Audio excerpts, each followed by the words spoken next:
At first, the trees behind the McKinnon dorm had looked like a real woods. The leaves were facing up as though it might rain. I stood by the bedroom window, my nose accidentally touching the glass, and I watched my parents walk down the path towards their car. On the drive, the car window hadn't been shut all the way. The wind had buffeted as we drove, killed all conversation. My mother, a few times, looked over her shoulder at me, arm pressing against the back of my father's seat so that she could crane her neck to see me. I wanted her to ask if I would be all right. I wanted her to turn to my father, say, "Are we really going to leave her?" The beginning of a tearful conversation. But the next time my mother turned, she met my eyes and she mouthed, "That's making a lot of noise." And I realized she hadn't been looking back at me, but at the sound of the wind rushing by. I felt like I'd had a terrible day, even though I hadn't. The day had been long, not terrible. But, being alone, everything I thought was true, so I thought, what a terrible day. And I sat in my room. My suitcase was still open. Before they'd left, my parents had made the bed for me. I thought of them pulling the sheets up, patting the duvet. I'd noticed the wrinkles on their hands as they smoothed out the sheets. Tight gold rings around their fingers. Were they old? I'd wanted to lie down and have them make the bed over me as though I were a child.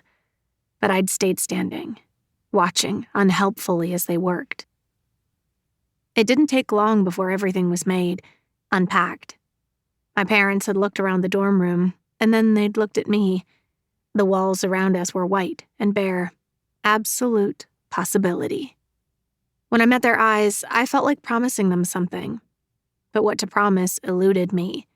And with the bed already pressed so flat, my father said, "Okay, we should leave." In the afternoon, there were a lot of introductions. We stood in circles all over campus. We found a landmark, played a get-to-know-you game.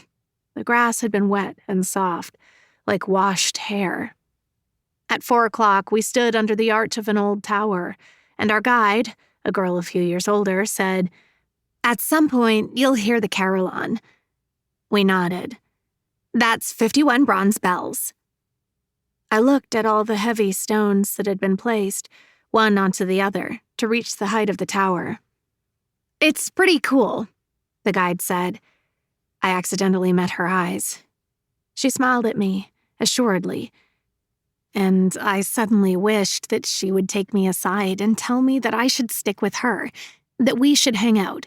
But before I could even smile back or consider another more compelling expression, she and the rest of the group had started to walk away. Near the dorms, we played another game. As instructed, I said my name, and then a hobby, and then 2 truths and a lie. Everyone guessed the lie correctly, and I wondered how I could be transparent already. It had been a bright day. We wore matching red shirts that said Frosh.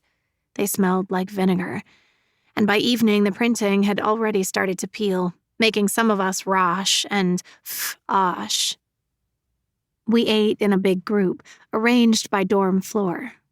We kept talking and talking.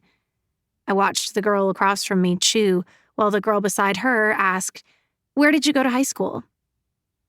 A slipstream of questions and answers. Was it Ashley who had gone to Oakwood? Was it Fiona sitting across from me? And was it rude to ask? And how often was it rude to ask if that was, in fact, her name?